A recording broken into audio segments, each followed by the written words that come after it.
Yung mga tol, andito na nga pala ako sa shop at meron tayong mga parcel na dumating. Yan yung bubuksan natin ngayon at gusto kong i-share dito sa channel natin. Kanina pagdating ko, pinanood ko lang yung One Piece eh. Yung One Piece sa Netflix. Teka lang, mayroon yata ang dumi. Pinanood ko lang yung One Piece sa Netflix, tinapos ko lang yung season 2. So, ayun, i-share ko lang dito yung mga pinagbibili natin.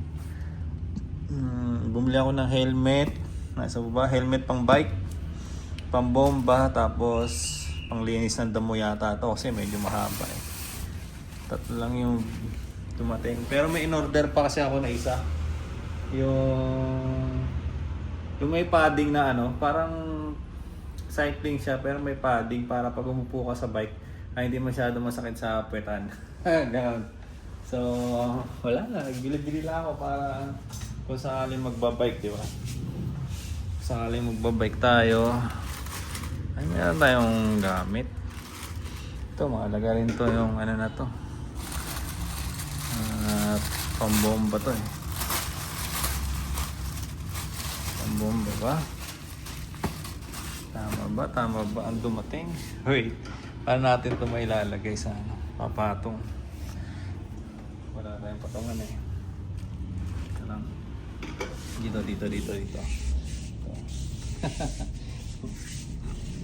Ganun ulit, kagaya ng dati.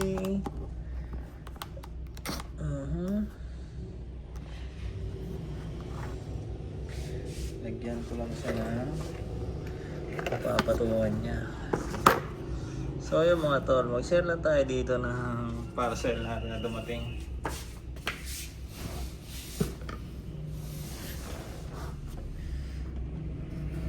Yuko natin ng konti para makatutok sa parcel, no?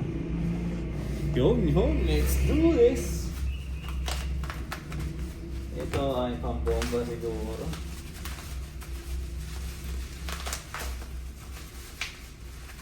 Ayan, pambomba siya.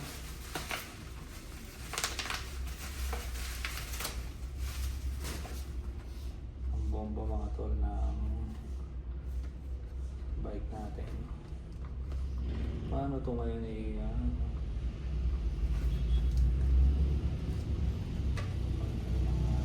Meron siyang ano, lagayan. May screw siya dito. May instruction din naman.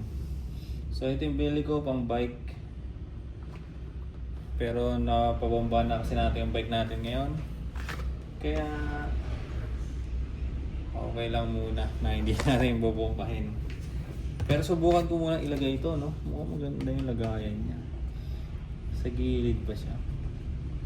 Ay, nakaganon siya.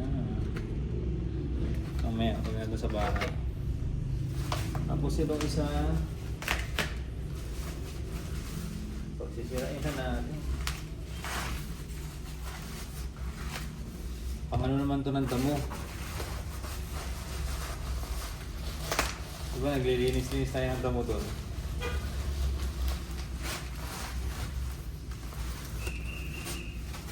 Yun.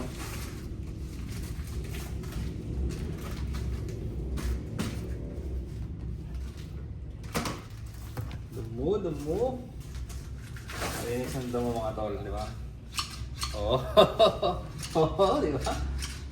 Linis na, ang dali lang oh. Shoop.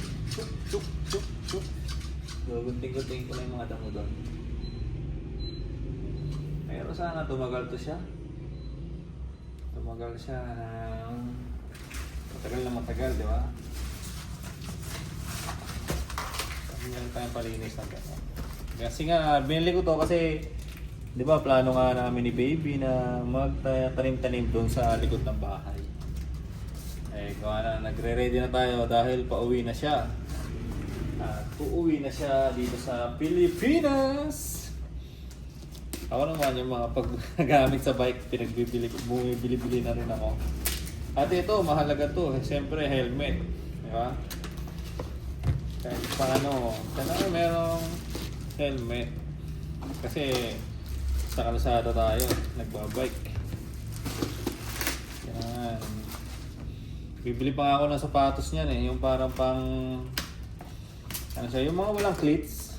rubber shoes na pwedeng pang bike.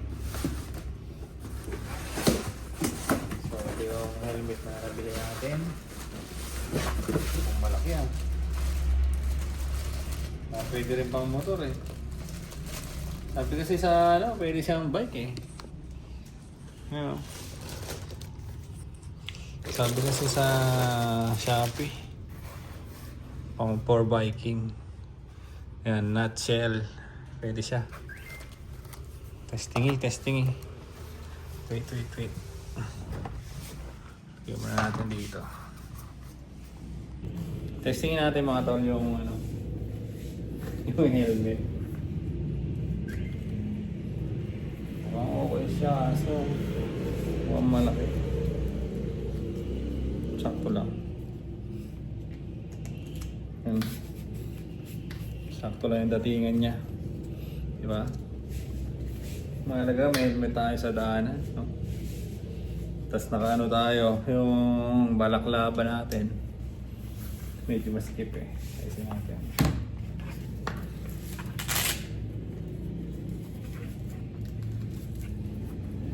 Ano kasi yung ulo ko eh, maliit eh. Adjust natin ng konti. Tapos eto. Luwagan natin.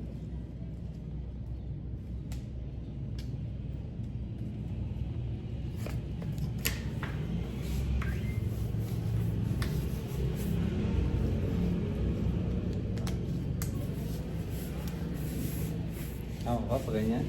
Oh, dito yung sa likod yun. Okay, di ba? At least magbabike tayo na naka-safety pa rin. Mahaba lang to siya. Mahaba lang siya.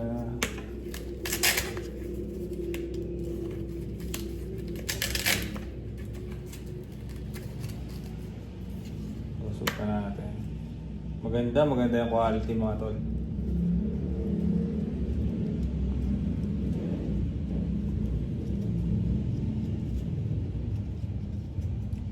Siging bilis si Bap ah. Sa akin naman kasi gusto kong may helmet kasi nga ay nasa kalsada tayo. Maluwag naman nga pero okay na itong dito niya. Yung okay na siya. Sige pa lang natin ng konti dito. Maganda siya. Let's do this. Magandang quality yung nabili natin. At hindi rin to pwede yung pang motor. Delikado to pang motor. Uhulihin ka. Uhulihin ka kahit angkas ka lang. Uhulihin kayo pag ito yung gamit nyo. Diba? Pang bike lang talaga to siya. Kasi half lang siya.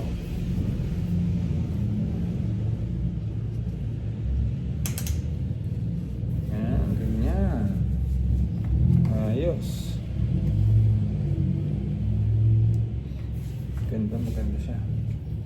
So yun, ito yung bili ko. Tapos ito, makuyaman din to. Di ba? May mga gamit na tayo. Konti. Noong nasa Taiwan kasi ako, may helmet din ako noon. Pang Giant na katulad ng brand ng ano natin, ng bike. Giant. Ano siya? Kaso pang ano yun? Pang anong bike yun yung isa? Sa akin kasi yung pang bako-bako eh. Yung isa road lang. Eh. Basta yung maliit yung gulong. Basta yung pang racing siya yung mabilis. Pag ganun yung helmet niya. Ito kasi sakto lang to sa mga katulad ng bike natin. Yan. Pwede sa bundok-bundok. Eh. Di ba may mga rail na ano. Yung tawag sila doon. Yung extreme. Di ba? Ganito yung mga helmet noon. At pwede rin to na gagamitin natin.